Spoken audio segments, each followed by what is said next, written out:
This DHL Boeing 757 broke in half after sliding off the runway during an emergency landing in Costa Rica.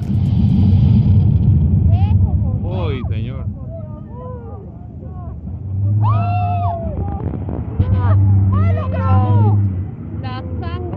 The plane was forced to make the landing after its hydraulic system failed, but luckily no one was injured. This Boeing 777 was just about to touch down, but then it started gaining altitude again.